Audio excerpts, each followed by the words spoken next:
ஹல்லேலூயா. கிறிஸ்துவுக்குள் பிரியமானவர்களே, இந்த அருமையான காலை வேளையிலும் தேவனை நாம் மறுபடியும் ஓய்வு நாள் ஆராதனையில ஒன்றாய் வந்திருக்கிறோம். இன்றைக்கு ஆராதிப்போம். தேவன் நம்மோடு கூட அநேக காரியங்களை பேசி நம்மை ஆசீர்வதிப்பார். இப்பொழுதும் நம் ஜெபத்துக்கு நேராக நாம் கடந்து செல்வோம். கண்களை மூடி நாம் ஜெபிப்போம். அன்பு ரட்சகா, இந்த அருமையான வேளையில ஆண்டவரே, இந்த ஓய்வு நாள் ஆராதனைக்காக நாங்கள் ஜெபிக்கிறோம். இந்த ஆராதனை ஆசீர்வதியும் தொடர்ந்து உடைய கிருபையினால் ஆண்டவரே எங்களை வழிநடத்தும்படியாக ஒப்புக் கொடுக்கிறோம். ராஜா, பாடல்களை ஆசீர்வதிங்க, ஆராதனைகளை ஆசீர்வதிங்க, விசேஷமா தேவ செய்தி ஆசீர்வதிங்க. ராஜா, பிசாசின் தடைகள் இயேசுவின் நாமத்தினால் இப்பொழுதே நான் சபித்து கட்டுகிறேன். கர்த்தருடைய பிரசன்னம் இந்த இடம் முழுவதும் நிரம்பி வழியும்படியாக ஜெபிக்கிறேன். இப்போது யூடியூப் சேனல் மூலமா பார்த்து கொண்டிருக்கிற ஒவ்வொரு விசுவாசிகளையும் பிள்ளைகளையும் நீர் ஆசீர்வதிப்பீராக. அவர்களுடைய எல்லா காரியங்களையும் ஆண்டவரே நீர் பேசி அவர்களை திட்டமா இந்த நாளில் வழிநடத்த போகிற கிருபைக்காக நன்றி செலுத்துகிறேன். தொடர்ந்து எங்க ஆராதனையில கூடவே இருந்து வழிநடத்தும். இயேசுவின் நாமத்திலே ஜெபிக்கிறேன் நல்ல பிதாவே, ஆமென். ஆமென். Praise the Lord. ஹல்லேலூயா. இந்த நாளிலும் கர்த்தர் நம்மை கொண்டு வந்து கிருபைக்காக நாம் நன்றி செலுத்துவோம். பாருங்க, இந்த நாளில நமக்கு அநேக போராட்டங்கள் இருந்தாலும் அநேக தடைகள் இருந்தாலும் ஒவ்வொரு வாரமும் நாம் ஆராதித்துக் கொண்டுதான் இருக்கிறோம். ஆமென். எத்தனை நெருக்கங்கள் வந்தாலும் எத்தனை பிரச்சனைகள் வந்தாலும் நம்முடைய ஆராதனை ஒரு காலம் தடை பண்ணாதபடிக்கு ஆண்டவர் நமக்கு கிருபை கொடுத்திருக்கிறார். ஏதோ ஒரு வழியில நம்ம ஆராதிக்கிறோம். ஆமென். புதிய ஏற்பாட்டு காலத்துல பாத்தீங்கன்னா பவுலும் சீலாவும் கட்டப்பட்ட நிலையில தொழுமரத்துல தொங்கியிருந்த பொழுது கூட அவர்கள் ஜெபித்தார்கள். அப்பொழுது தூதர்களை அனுப்பி ஆண்டவர் விடுதலை ஆக்கினார். இப்பொழுதும் நாமும் அப்படிதான் ஒரு கட்டப்பட்ட சூழ்நிலை இந்த இடத்துல நம்ம வந்திருக்கிறோம். ஆனாலும் நாம் எல்லோரும் சேர்ந்து இருக்கிற இடங்களில மனரம்யமாய் ஜெபிக்க ஆரம்பித்தோம் என்றால் கர்த்தர் நிச்சயமா நம்மை விடுதலையாக்கி வழிநடத்த வல்லவராய் இருக்கிறார். ஆராதனை ரொம்ப முக்கியம். தேவாதி தேவனை ஓய்வு நாள் ஆராதிப்பது நமக்கு கொடுக்கப்பட்ட ஒரு கட்டளையாகவே இருக்கிறது. நீங்கள் ஆராதிங்க, கர்த்தர் நிச்சயமா உங்களை ஆசீர்வதிப்பார். சகல பயத்தோடு பக்தியோடு இருக்கிற இடங்களெல்லாம் நீங்கள் ஆராதிக்க வேண்டும். சரியா? இப்பொழுதும் ஒரு பாடலை பாடி நாம் ஆராதிப்போம். ஆராதனைக்குள்ளாக நாம் கடந்து செல்வோம்.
ஜீவன்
Hallelujah, hallelujah, hallelujah, hallelujah, hallelujah. அப்பாவை நன்றியோடு துதிக்கிறோம் ராஜா. நன்றி நன்றி நன்றி ராஜா. இந்த ஆராதனை வேலையிலும் தகப்பனே அப்பா எங்களை ஆஸ்வதிக்க போகிறதுக்காக நன்றி ராஜா. அப்பா இந்த ஆன்லைன் மூலமாய் தகப்பனே பார்த்துக் கொள்கிற ஒவ்வொரு மீதும் இந்த கிருபைகள் பெருகட்டும் தகப்பனே. அம்மே நன்றி நன்றி நன்றி நன்றி. நம்ம இருக்கிற இடத்துல வணங்க படிட்டு தேவனை நோக்கி பார்ப்போம். ஹல்லேலூயா. அப்பா உம்மை ஸ்தோத்திரிக்கிறோம் ஆண்டவரே. நன்றி நன்றி நன்றி நன்றி நன்றி நன்றி ராஜா. இயேசுவே உம்மை நன்றியோடு துதிக்கிறோம் ஆண்டவரே. சங்கீதக்காரன் எப்படியாய் சொல்லுகிறான், கர்த்தரை நம்பியிருக்கிறவனையோ கிருபை சூழ்ந்து கொள்ளும் என்று. அப்பா இந்த நாளிலும் ராஜா அப்பா உம்முடைய கிருபைகளை சூழ்ந்து கொள்ளுகிறதுக்காக நன்றி தகப்பனே. ஹல்லேலூயா. நன்றி நன்றி நன்றி ராஜா. இயேசுவே உம்மை நம்பி இருக்கிறோம் தகப்பனே. நாம இன்னைக்கு இயேசுவை நம்புவோம். ஹல்லேலூயா. நம்ம சூழ்நிலையை நம்ப வேண்டாம், நம்முடைய ஆசீர்வாதங்களை நம்ம நம்ப வேண்டாம். நம்ம தேவனுடைய இயேசுவின் நாமத்தை நம்பி இருப்போம். ஹல்லேலூயா. நன்றி. கம்பீர சத்தமாய் தேவனை நோக்கி ஆராதித்து பாடுவோமா? ஹல்லேலூயா. Thank you Jesus. Hallelujah. இயேசுவே உம்மையே நம்புவேன் என்றுமே. இயேசுவே உம்மையே நம்புவேன் என்றுமே. என் ஜீவிய காலமெல்லாம் ஆமென் ராஜா உம்மை பின் செல்லுவேன்.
ராஜா.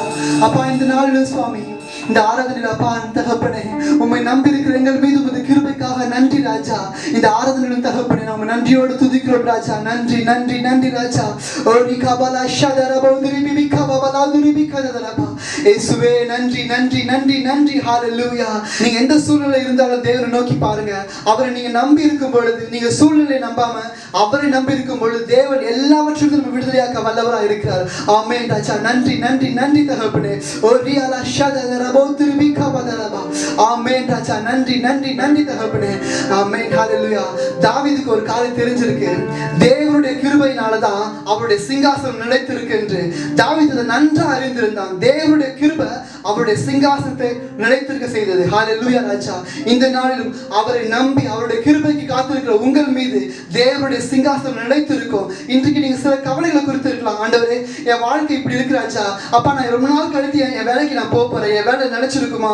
அப்பா என் ஸ்தானத்தை நான் நினைச்சிருப்பேனா என்று அநேக கலக்கத்தோடு இருக்கலாம். இன்றைக்கு தாவீதை போல நம்ம சொல்லுவோம், அப்பா உம்முடைய கிருபை எங்களிடத்தில் இருக்குமானால் அப்பா எங்களுடைய வேலை நிலைத்திருக்கும். அப்பா உம்முடைய கிருபை எங்களிடத்தில் இருக்குமானால் எங்களுடைய ஊழியம் நிலைத்திருக்கும். அப்பா எங்களுடைய ஸ்தானத்திலிருந்து ராஜா நாங்கள் விழுந்து போகாதபடிக்கு ராஜா தாவீதை எப்படி உம்முடைய கிருபையினால் காத்து நடத்தினோ தகப்பனே, இன்றைக்கும் ராஜா உம்முடைய கிருபையினால் எங்களை காத்து நடத்தும் ராஜா. நன்றி நன்றி நன்றி ராஜா.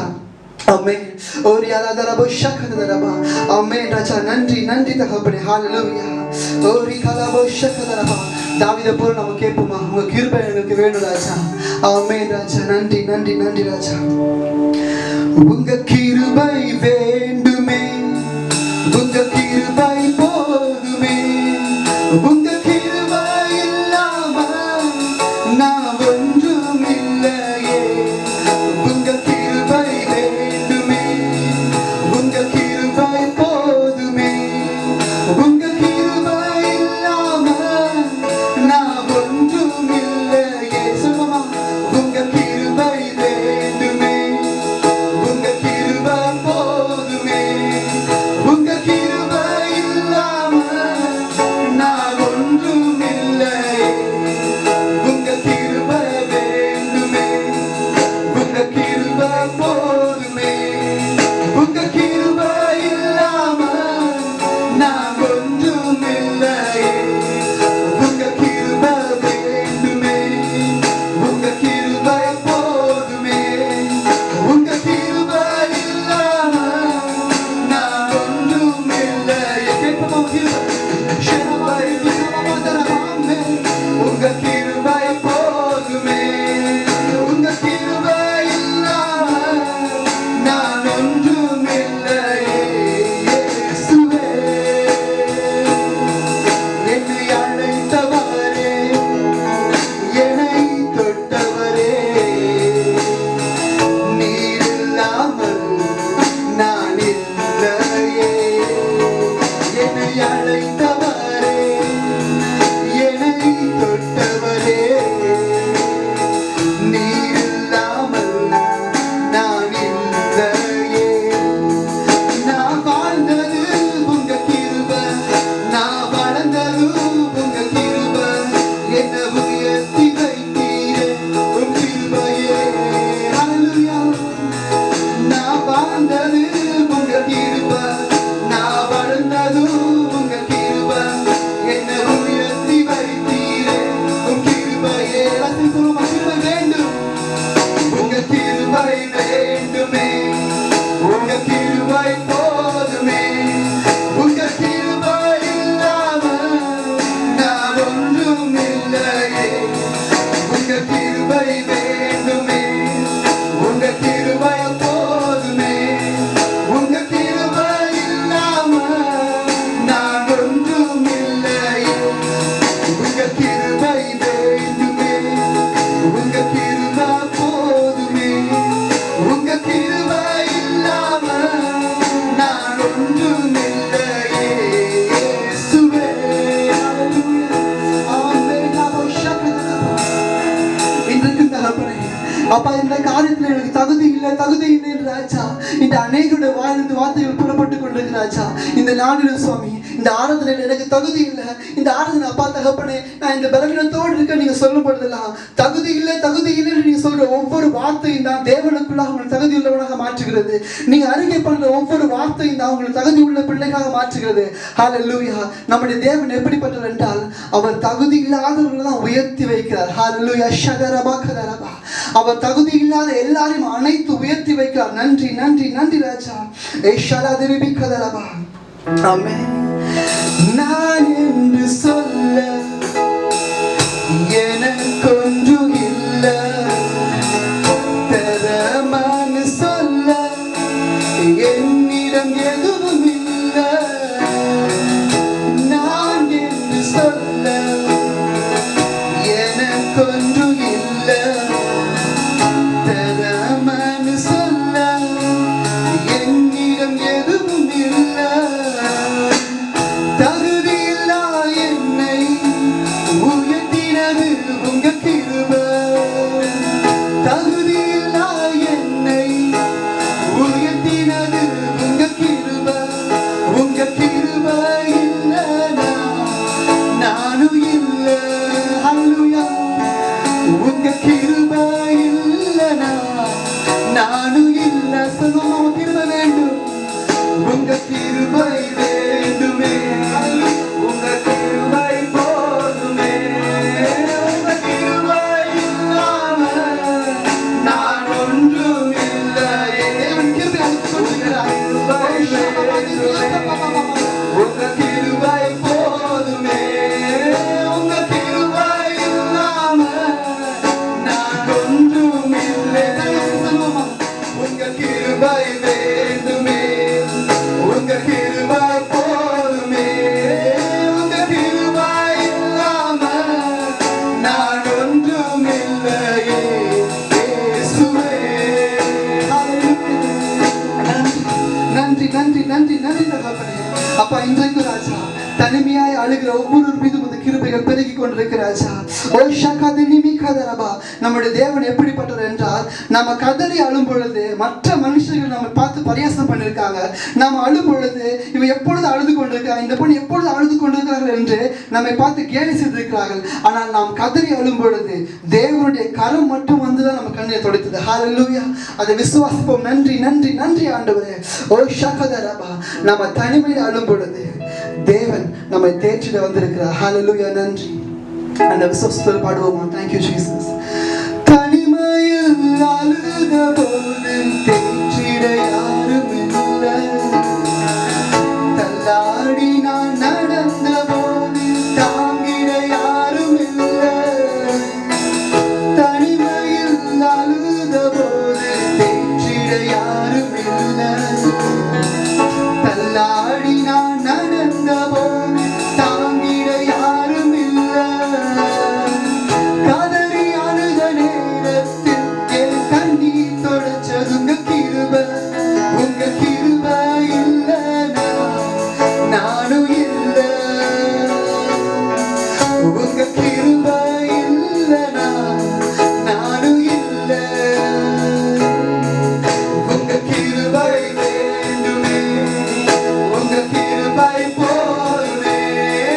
உங்க கிருபை இல்லாம நான் ஒன்றும் இல்லையே. உங்க கிருபை வேண்டுமே, உங்க கிருபை போதுமே. உங்க கிருபை இல்லாம நான் ஒன்றும் இல்லை. கணவனுக்கு சொல்லுவோமா? உங்க கிருபை வேண்டுமே, உங்க கிருபை போதுமே. உங்க கிருபை நான் கிருபை உண்டு. ராஜா உங்க கிருபை வேண்டுமே, உங்க கிருபை போதுமே. உங்க கிருபை இல்லாம நான் ஒன்றும் இல்லையே.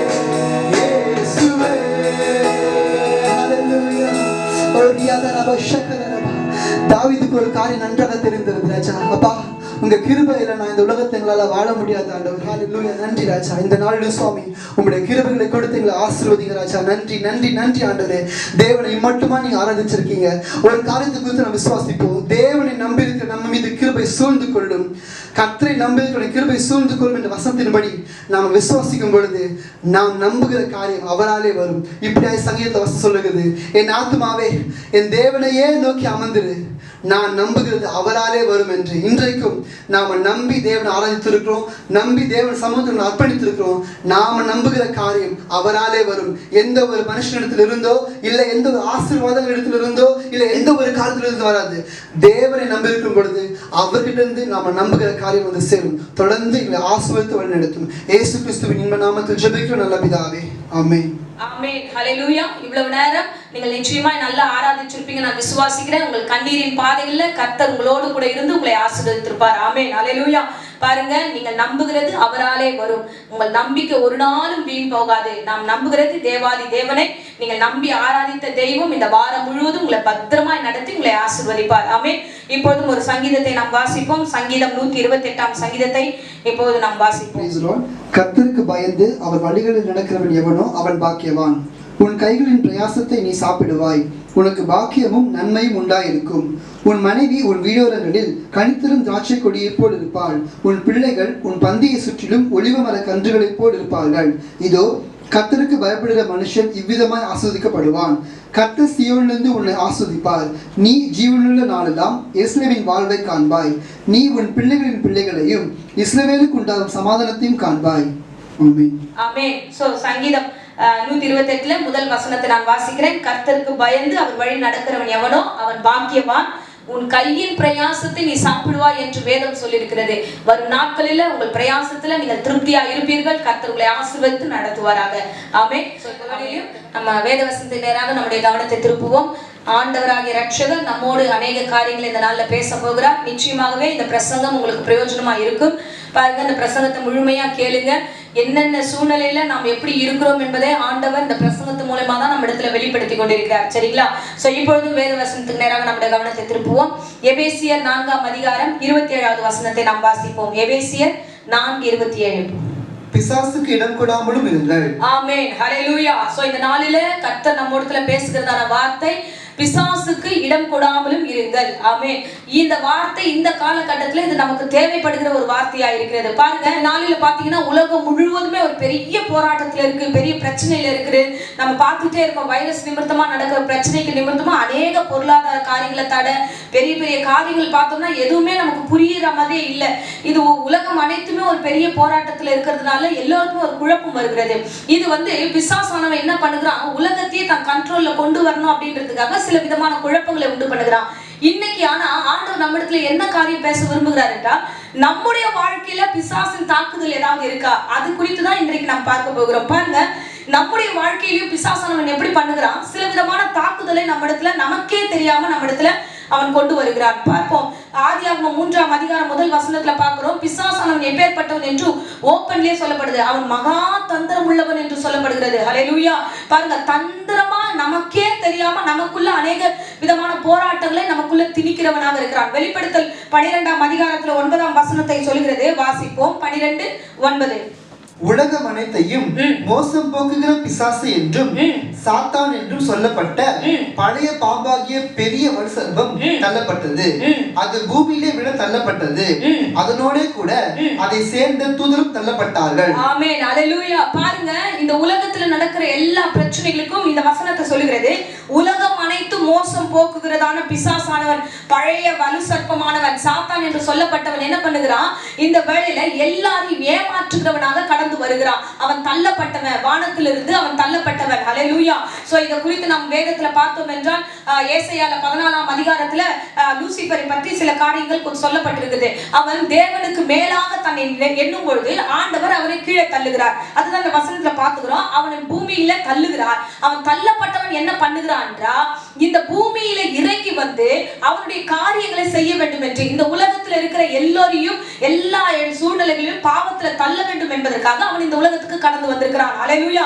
தள்ளப்பட்ட பழைய பாம்பாகிய சர்ப்பம் இந்த இடத்துல இந்த பூமியில உலாவி கொண்டிருக்கிறது. அதுதான் உலகத்தையும் கலக்குகிறது, நம்மையும் ஒன்றும் இல்லாமல் மாற்றி கொண்டிருக்கிறது. பாருங்க, உலகம் அனைத்தையும் ஏமாற்றி கொண்டிருக்கிற பிசாசு என்ன பண்ணுகிறான்னா, ஒவ்வொரு ஆத்துமாவையாக அவன் சீரழிக்க வேண்டும் வேண்டும் என்று கடந்து வந்திருக்கிறான். பிசாசுக்கு சின்ன ஆத்துமா, பெரிய ஆத்துமா, பெரியவங்க, சின்னவங்க, பணக்காரன், ஏழை அதெல்லாம் கிடையவே கிடையாது. ஆத்துமா ஒண்ணு.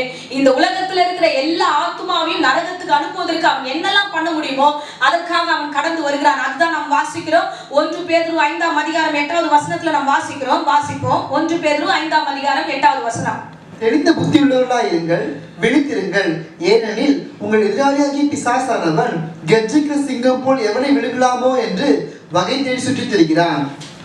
ஆமென், ஹல்லேலூயா. பாருங்க, எவனை விழுங்கலாமோ என்று இந்த சர்ப்பமானது என்ன பண்ணுகிறது என்றால், அவன் கெர்ச்சிக்கிற சிங்கம் போல யாரை விழுங்கலாம் அப்படிதான் வசனம் சொல்லுது. இவங்களை விழுங்கலாம் இல்ல. அப்போ இந்த பூமியை பொறுத்த வரைக்கும் இந்த பூமியில இருக்கிற எல்லா ஆத்துமாவும் அவனுக்கு வேண்டும் என்று.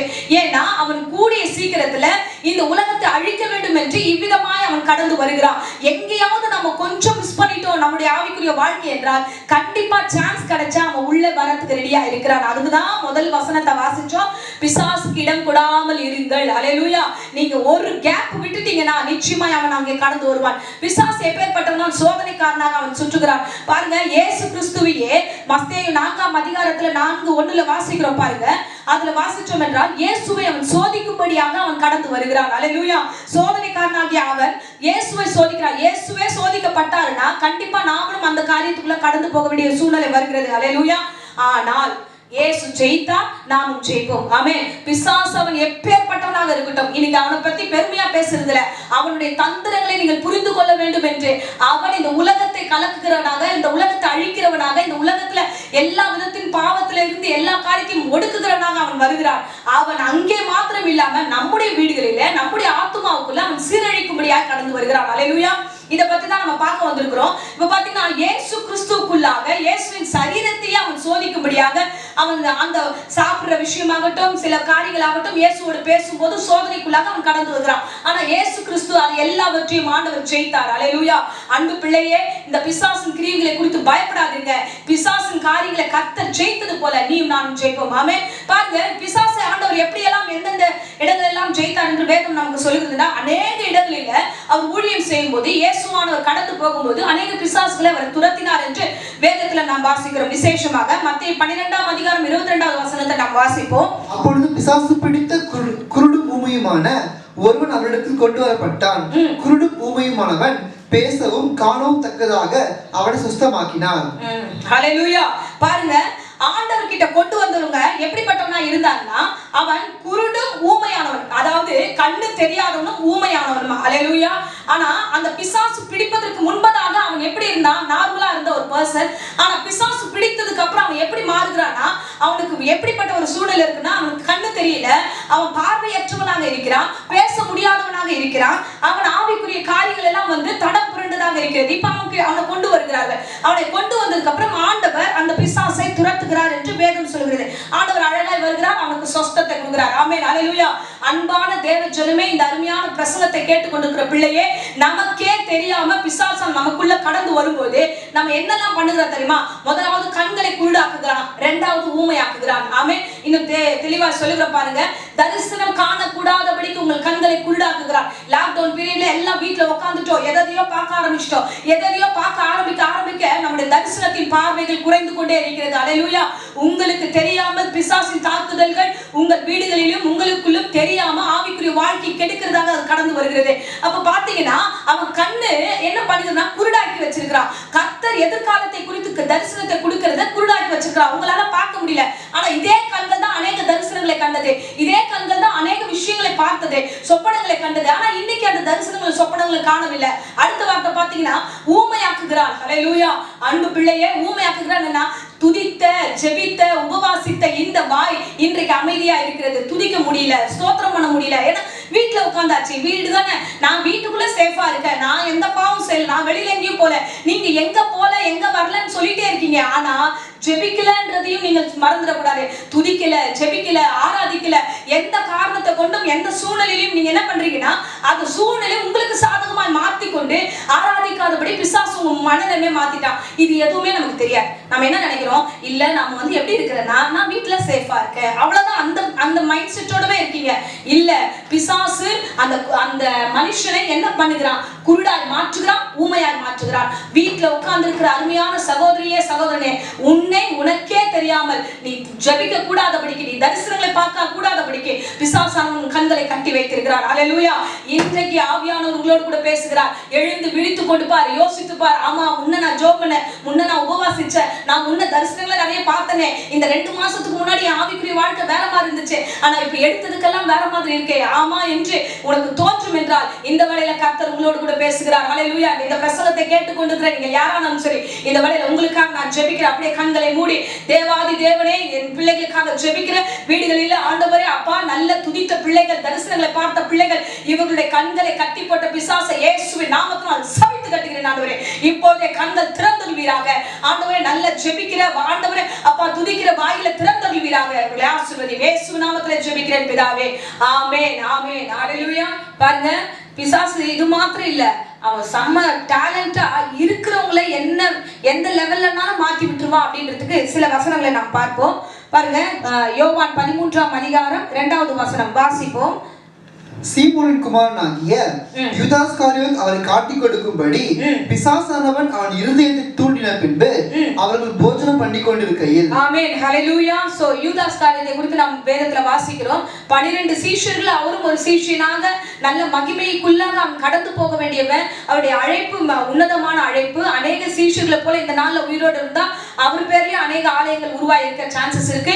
சோ அப்பேற்பட்ட மகிமைக்குள்ளாக கடந்து போகக்கூடிய ஒருத்தன், தேவனுடைய சித்தத்தை செய்ய வேண்டியவன், தேவனுடைய மகிமையான அழைப்பை பெற்றுக்கொண்டவன். ஆனா கடைசியில ஒரே ஒரு இடத்துல சபலம் பட்டு, ஒரே ஒரு இடத்துல ஒரு சின்ன காரியத்துக்கு ஆசைப்பட்டு பணத்தின் நிமித்தமாக அவன் விழுந்து போகிறவனாக அவன் காணப்படுகிறான். பாருங்க, இந்த இடத்துல வசனம் சொல்லு, பிசாசானவன் அவன் இருதயத்தை தூண்டி விடுகிறான். பிசாசுடைய டேலண்ட் தெரியுமா, சைலண்டா இருப்பான், அழகா தூண்டி விட்டுருவான். நீங்க இருக்கிற இடத்துல, நீங்க இருக்கிற சிச்சுவேஷன்ல அவன் வந்து அழகா உங்க இடத்துல பாரு, எங்கன்னா கண்டுக்கிறாங்களா, உங்ககிட்ட ஏதாவது பேசுறாங்களா, உங்ககிட்ட எதையாவது சொல்றாங்களா, இதை நடக்குதா, அது முடியுதா, இதை செய்தா. ஆனா ஆண்டவர் எனக்கு மகிமையை கொடுத்திருக்கிறாரு, எனக்கு மேன்மையை கொடுத்திருக்கிறாரு, எனக்கு அழைப்பை கொடுத்திருக்கிறாரு அப்படின்னு எதையுமே மைண்ட்ல தோணாம, ஆமால பிசாசு இருக்கிறத குத்தி விட்டு தூண்டி விட்டு உங்களுடைய அழைப்பை மறக்க வைத்து இந்த மகிமையிலிருந்து கடந்து போக பண்ணுகிறான். இப்ப யூதாசுடைய பரிதாபமான நிலைமை என்ன தெரியுமா, சாத்தானுக்கு செவி கொடுக்கிறான். இவ்வளவு காலம் பிரசங்கத்தை கேட்டுக்கொண்டு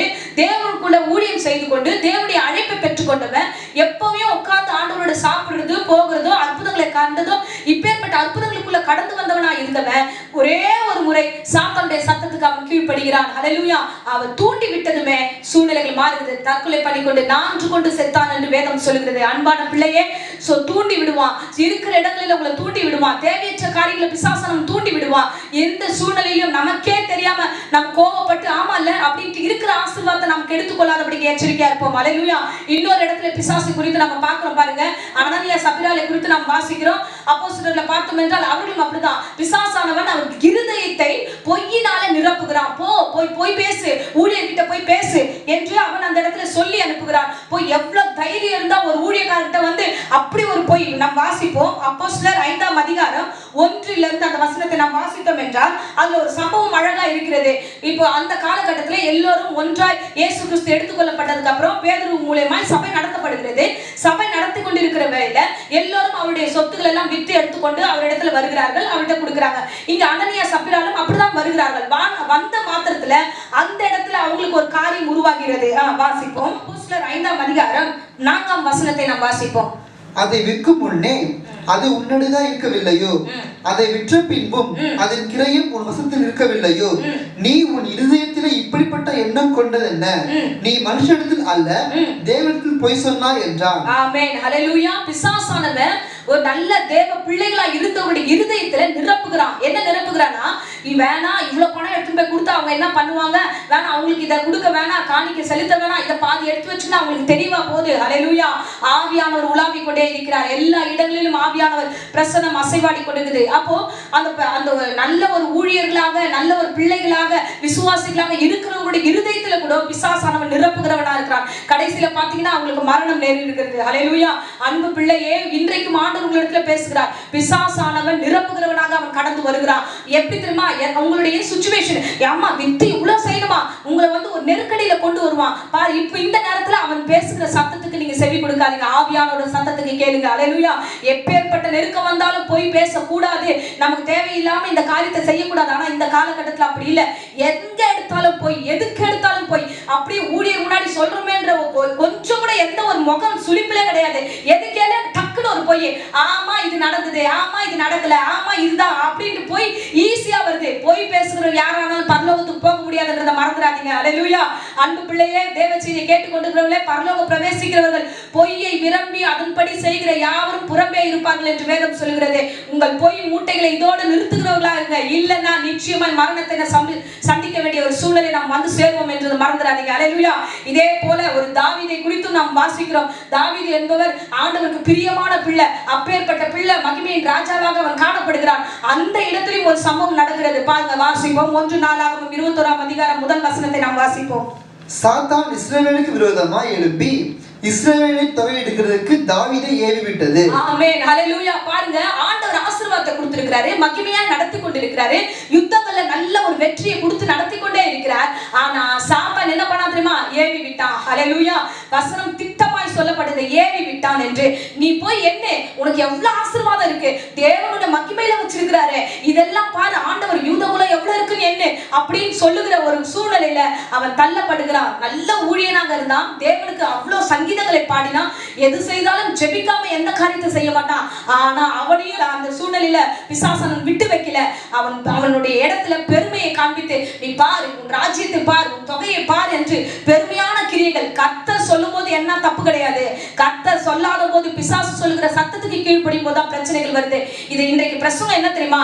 நீங்கள் அறியாத பொழுது உங்களுடைய இறுக்கமான சூழ்நிலையில உங்கள் தேவைகளை அறிந்து பிசாசு டக்குன்னு உள்ள வந்து நம்மளை என்ன பண்றான்? தூண்டி விடுகிறான், ஏவி விடுகிறான், நிரப்புகிறவனா இருக்கிறான். இதான் பிரசங்கம். இப்ப பாத்தீங்கன்னா ஏவி விட்டதுனால அன்னைக்கு தாவீதினுடைய ஜனங்கள் அநேகர் மரித்து போனார்கள். அன்பு பிள்ளையே, இன்றைக்கு கர்த்தர்களோடு பேசிக் கொண்டிருக்கிறார்.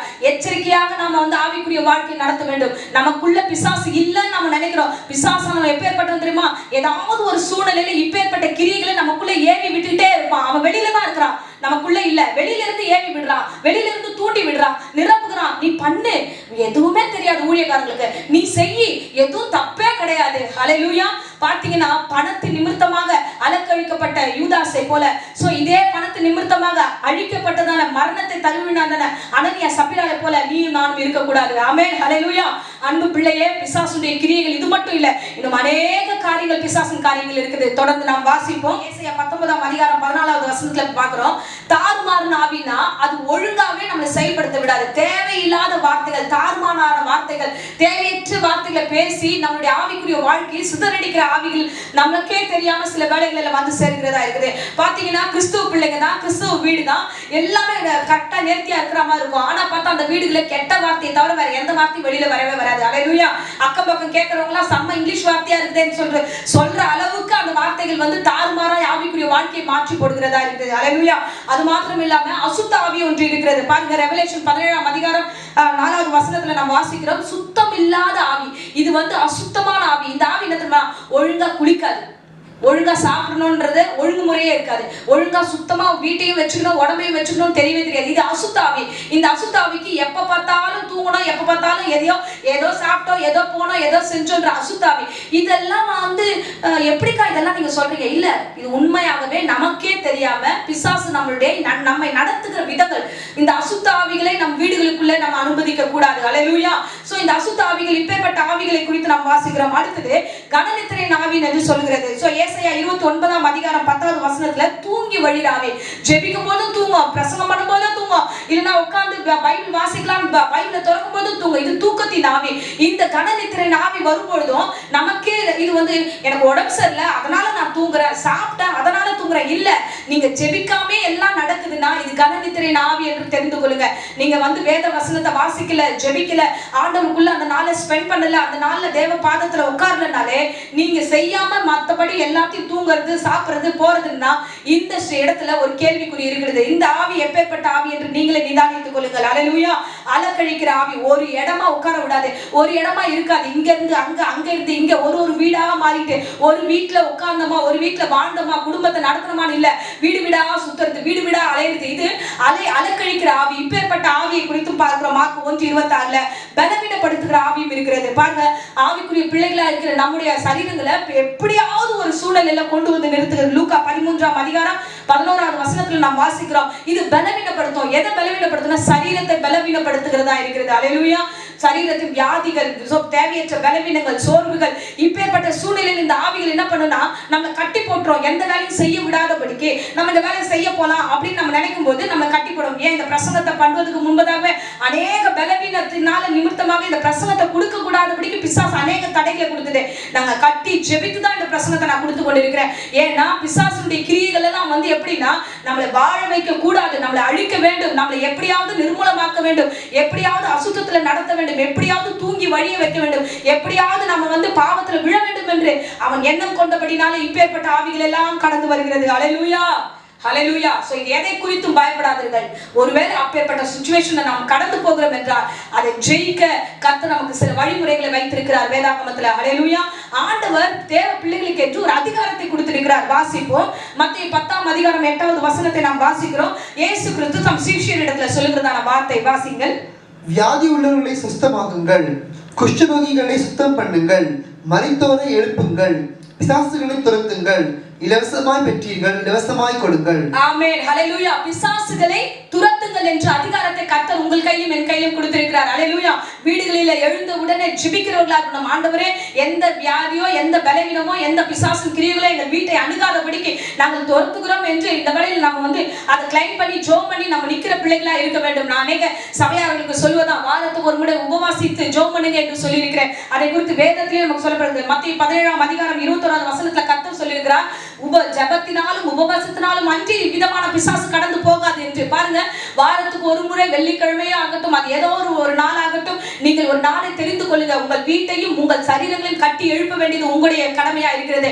பலவீனங்களால, சோர்வுகளால, பயத்தினால, இல்ல வீட்டின் சூழ்நிலைகளால பிசாசின் கிரியைகள் நம்ம அலக்கழிக்காதபடிக்கு அதை கட்டி ஜெபிக்கிற பிள்ளைகளா நாம் இருக்க வேண்டும். ஆண்டவர் நமக்கு கொடுத்த அதிகாரத்தை கையில வைத்துக் கொள்ள வேண்டும். அல்லேலூயா. அதுக்குதான் வசனம் சொல்லுகிறது. யாக்கோபு 4:7 நாம் வாசிப்போம். ஆகையால் தேவனுக்கு கீழ்ப்படிந்திருங்கள், பிசாசுக்கு எதிர்த்து நில்லுங்கள், அப்பொழுது அவன் உங்களை விட்டு ஓடி போவான். ஆமென். பிசாசுக்கு எதிர்த்து நில்லுங்க. சூழ்நிலை தெரிஞ்சிருச்சு, நல்லா தெரியுது, இல்ல நம்ம வீடு சரியா இல்ல, நாம சரியா இல்ல, எல்லாமே நம்மளை சுத்தி வேற மாதிரி நடந்துட்டு இருக்குது, நாம இதை என்ன பண்ணுவோம்ன்ற யோசிச்சு அந்த பிசாசுக்கு ஓகே இது ஏதோ நடக்குதுன்னு போகாதீங்க, எதிர்த்து நில்லுங்க. அப்பாலே போ சாத்தானே என்று உங்களை ஒப்பு கொடுங்க. மத்தேயு 17:18 வசனம் சொல்கிறது, பிசாசை அதட்டுங்கள் என்று கர்த்தர் சொல்லுகிறார். அல்லேலூயா. அதட்டுகிற வேளையில பிசாசு அங்கிருந்து கடந்து போவான் என்று வேதம் சொல்கிறது. அல்லேலூயா. எபேசியர் 6:11 தொடர்ந்து வாசிக்கிறோம். சர்வாயுதத்தையும் தரித்துக் கொள்ளுங்கள். பிசாசன் உங்களை கண்டு நடுங்கும்படியாக நீங்கள் சர்வாயுதத்தையும் தரித்துக் கொள்ளுகிற பிள்ளைகளாக நாம் காணப்பட வேண்டும். அல்லேலூயா. அன்பு பிள்ளையே, கர்த்தர் உங்களிடத்துல பேசிக் கொண்டிருக்கிறார். நிர்விசாரத்தின் சூழ்நிலையில விழுந்து போகாதீங்க. லாக்டவுன்ல இருக்கிறோமே என்று இருக்கும்போதுதான் இவ்விதமான பலவீனங்கள் நம்மளை சோர்வடைய செய்கிறது. பிசாசின் சூழ்நிலைகள் நாம் தள்ளப்படுகிறோம். இல்ல, ஆவிக்குரிய வாழ்க்கை என்று ஒன்று இருக்கிறது, அதை மேம்படுத்த வேண்டும், அதுக்கு நேராக நம்ம கடந்து போக வேண்டும் என்று கர்த்தர் சொல்லுகிறார். அல்லேலூயா. நாம் வெளிவர வேண்டிய முக்கியமான காரியம் இது. இந்த இடத்துல நம்ம பிசாசுக்கு இடம் கூடாதபடிக்கு நாம் எச்சரிக்கையா இருப்போம். அதுதான் வசனம் சொல்லுகிறது, நீ சர்வாயுதத்தையும் தரித்துக் கொள்ளுங்க. தேவனுடைய சர்வாயுதத்தை தரித்துக் கொண்டு எதிர்த்து நில்லுங்க. இன்னொரு இடத்துல அழகாய் வசனம் சொல்லுகிறது. வெளிப்படுத்தல் 12:11 ஆண்டவராகிய கர்த்தர் சொல்லுகிறார், பிசாசை எதிர்ப்பதற்கு ரத்தமும் ஜெபமுமே போதுமானது. இரட்சகராகிய இயேசு கிறிஸ்து நமக்காக சிந்திய ரத்தமும் ஜெபமே போதுமானது. இந்த பிசாசை எதிர்க்க நம்மால முடியும். ஆமென். அன்பு பிள்ளையே, இந்த பிரசங்கத்தை இன்னும் நல்லா கூர்ந்து கவனித்து பாருங்க. உங்களிடத்துல கர்த்தர் திட்டமாய் பேசிக் கொண்டிருக்கிறார். கடைசியாக நாம் வாசிக்கக்கூடிய வசனம் நாகும் 2:1 நாம் வாசிப்போம். சிதறடிக்கிறவன் உன் முகத்துக்கு முன்பாக வருகிறான், அரணை காத்துக்கொள், வழியை காவல் பண்ணு, அறையை கெட்டியாய் கட்டிக்கொள், உன் பலனை மிகவும் ஸ்திரப்படுத்து. ஆமென். ஹல்லேலூயா. அரணை காத்துக்கொள். நீங்கள் தான் காத்துக்கொள்ள வேண்டும். உன் வீட்டை நீங்கள் தான் காத்துக்கொள்ள வேண்டும். உங்களுடைய ஆவிக்குரிய ஆவிக்குரிய வாழ்க்கை நீங்கள் தான் காத்துக்கொள்ள வேண்டும். உங்கள் சரீரங்களை நீங்கள் தான் காத்துக்கொள்ள வேண்டும். ஸ்திரப்படுத்துங்க, திடமா இருங்க, பிசாசின் காரியங்களை எதிர்த்து நில்லுங்க, செய்ய வேண்டிய நேரங்களில் செய்ய வேண்டும். அல்லேலூயா. ஒரு இடத்துல பேதுரு தேவையற்ற வார்த்தைகளை பேசும்போது ஆண்டவர் திரும்பி பிசாசை அதட்டினார் என்று வேதம் சொல்கிறது. பாருங்க, தேவையில்லாத வீடுகளில் வார்த்தைகள் வரும்போது வாயை மூடிக்கிட்டு இருக்காதீங்க. எழுந்து நின்று நீங்கள் தேவையற்ற வார்த்தைகளை அதட்டுங்க. பிசாசு அப்பொழுது ஓடி போவான் உங்களை விட்டு. அல்லேலூயா. தேவையில்லாத வியாதி பலவீனங்கள் சும்மா உங்களை போட்டு வாட்டிக்கிட்டே இருக்கா, எழுந்து நின்று ஆண்டவரே என் சரீரத்தை உடைய கரத்துல ஒப்பு கொடுக்கிறேன், ரத்தத்துல ஒப்பு கொடுக்கிறேன் என்று எழுந்து நில்லுங்க. நல்லா ஜெபிங்க, உபவாசிங்க. கர்த்தர் எல்லாவற்றையும் ஆண்டவர் உங்களுக்கு ஸ்திரமாய் மாற்றி தருவார். அதுதான் சொல்றாரு, அறையை கட்டிக்கோ, ரெடியா நில்லு. நீங்கள் தான் சபை, ஒவ்வொருவரும் தான் சபை. நீங்கள் ஒவ்வொருவரும் எழுந்து நின்று ஆவிக்குரிய வாழ்க்கையில முன்னேற வேண்டும், எழுந்து போராட வேண்டும், எழுந்து ஓடுகிற பிள்ளைகளாக நாம் காணப்பட வேண்டும். ஆமே. கடைசியாக சொல்லுகிறேன், ஆண்டவர் சாத்தானுடைய காரியங்களை நம் காலின் கீழ் நசுக்க அவர் வல்லவராய் இருக்கிறார். வாசிப்போம். ரோமர் 16 அதிகாரம் 20 வசனத்துல சொல்லப்படுகிறது, சமாதானத்தின் தேவன் சீக்கிரமாய் சாத்தானை உங்கள் கால்களின் கீழே நசுக்கி போடுவார். நம்முடைய கர்த்தராகிய இயேசு கிறிஸ்துவின் கிருபை உங்களோடு இருப்பதாக. ஆமென். சீக்கிரமாய் ஆண்டவர் நசுக்கி போட வல்லவராய் இருக்கிறார் என்று வேதம் நமக்கு சொல்லப்பட்டிருக்கிறது. அன்பு பிள்ளையே, நீங்கள் எதிர்த்தால், நீங்கள் ஜெபித்தால், நீங்கள் எழுந்து உபவாசித்தால், கர்த்தருடைய நாமத்தை கையில வைத்துக் கொண்டால், கர்த்தருடைய ரத்தத்தை வைத்து நீங்கள் ஜெபிக்கும் பொழுது கர்த்தர் இந்த பிசாசின் கிரியிலிருந்து நம்மை காப்பாற்ற வல்லவராய் இருக்கிறார். ஹல்லேலூயா. அன்பு பிள்ளையே, இன்றைக்கு கர்த்தர் சொல்லுகிற வார்த்தை கவனமாய் கேட்டுக்கொள்ளுங்க.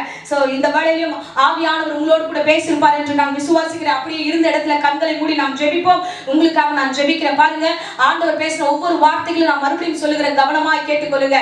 பிசாசின் தாக்குதல்கள் நமக்கே தெரியாமல் நம்ம சரீரத்துக்குள்ளே கடந்து வந்திருக்கிறது. அவை எல்லாவற்றையும் வெளியேற்றுகிற பிள்ளைகளால் நாம் காணப்பட வேண்டும். பிசாசு சகல விதமான தந்திரங்களோடு அவன் கடந்து வருகிறான், சகல விதமான கிரியைகளோடு நம்ம இடத்துல வருகிறான். அவன் எல்லாரும் ஏமாற்றுகிறவனாக வருகிறான். உனக்கே தெரியாமல் ஏமாந்து போகாத, எழுந்து நின்று அதட்டுகிற பிள்ளைகளாயிரு, எழுந்து நின்று அதுக்கு எதிர்த்து நிற்கிற பிள்ளையாயிரு. ஆண்டவர் உங்களை நிச்சயமாய் ஸ்திரப்படுத்தி நடத்துவார். யூதாசை போல அழைப்பை இழந்துராத, தாவீதை போல தேவையற்ற ஜனங்களை இழந்துராத. சோ இந்த வேளை அனனியா சபிரால போல மரணத்துக்கு நேராக கடந்து போகாத. சோ ஆண்டவர் இந்த இடத்துல பேசுகிற வார்த்தைகளை கவனமாய் கேட்டு உங்களை ஸ்திரப்படுத்தி நீங்க பலப்படுத்தி நிற்க வேண்டும் என்று ஒப்புக் கொடுக்கிறேன். கண்களை மூடி நாம் ஜெபிப்போம். அன்பு ரட்சகா, என் அன்பு பிள்ளைகளுக்காக நான் ஜெபிக்கிறேன். இந்த வேளையில யூடியூப் மூலமா பார்த்து கொண்டிருக்கிற ஒவ்வொரு பிள்ளைகளும் உடைய கிருபை கூடவே இருப்பதாக. ஆண்டவரே, என் சபையாருக்கும் என் பிள்ளைகளுக்கும் எந்த சூழ்நிலையிலும் வீட்டுக்குள்ள இருக்கும்போது ஆண்டவரே தெரியல, எனக்கு புரியல, எனக்கு பலவீனமா இருக்கு, எனக்கு பயமா இருக்கு, எனக்கு தூக்கமா இருக்கு, எனக்கு வியாதியா இருக்குன்னு சொல்லாதபடிக்கு எல்லா வியாதிகளையும் பலவீனத்தையும் சோர்வுகளையும் பயங்களையும் கொடுக்கிற பிசாசை இயேசுவின் நாமத்தினால் சபித்து கட்டுகிறேன். ஆண்டவரே, வீட்டை விட்டு ஆண்டவரே அப்போது ஆண்டவரே இப்போதே அது வெளியேறுவதாக. ஆண்டவரே, இப்போது அந்த சரீரத்தை விட்டு ஆண்டவரே எல்லா பலவீனத்தின் ஆவி வெளியேறுவதாக. ஆண்டவரே அப்பா, பிள்ளைகளை தொடுவதற்கு பிசாசுக்கு அதிகாரம் இல்லை, நீர் அதிகாரத்தை கொடுக்கவில்லை. ஆண்டவரே, ஏற்கனவே குதின் காலின் கீழ் நசுக்கினீரே. ஆண்டவரே, சர்ப்பத்தை நீ நசுக்கி போட்டீரே. ஆண்டவரே, சமாதானத்தின் தேவன் சீக்கிரமா உங்கள் வீட்டிற்குள் கடந்து வருவார். நீங்கள் எழுந்து நின்று ஜெபிக்கும் போது உங்கள் வீட்டுக்கு வருவார். நீங்கள் எழுந்து உபவாசிக்கும் போது கர்த்தர் உங்கள் வீட்டுக்குள் வருவார். இனி வியாதி இல்லை, இனி பலவீனம் இல்லை, இல்லை பயம் இல்லை, இந்த தூக்கத்தின் ஆவி இல்லை. கர்த்தருக்காக எழுப்பி பிரகாசிக்கிற பிள்ளையாக கர்த்தருடைய மாற்ற வல்லவராய் இருக்கிறார். அன்பு ரட்சகா, என் பிள்ளைகளை எடுத்துட்டு நடத்தும். ஆண்டவரே, பக்தியோடு பரிசுத்தத்தோடு இந்த பிள்ளைகளை வழிநடத்தும்படியாக ஒப்புக் கொடுக்கிறேன். தேவ பிரசன்னமும் ஆவியும் அபிஷேகம் நிறைந்திருப்பதாக. ஆசீர்வதியும் ஆசீர்வதியும் ஒவ்வொரு மீதும் பிரசன்னம் நிலைத்திருப்பதாக. இயேசுவின் நேற்று நாமத்தில் ஜெபித்து ஆசீர்வாதத்தை ஒப்புக் கொடுக்கிறேன் ஜீவனுள்ள நல்ல பிதாவே. ஆமென். ஆமென். Praise the Lord. Hallelujah. So திட்டமாய் தெளிவா இருங்க, பயப்படாதீங்க. ஜெயிக்கிற கிருபை நம்ம கிட்ட இருக்கு. இயேசு ஜெயித்தா, இயேசு துரத்தினா, நாமும் ஜெயிப்போம். எல்லா காரியத்திலிருந்து விடுதலையாக்கப்படுவோம். ஆண்டவருடைய பிள்ளைகளாய் சாட்சிகளாய் வாழ்வோம். ஆமென். Praise the Lord. God bless you.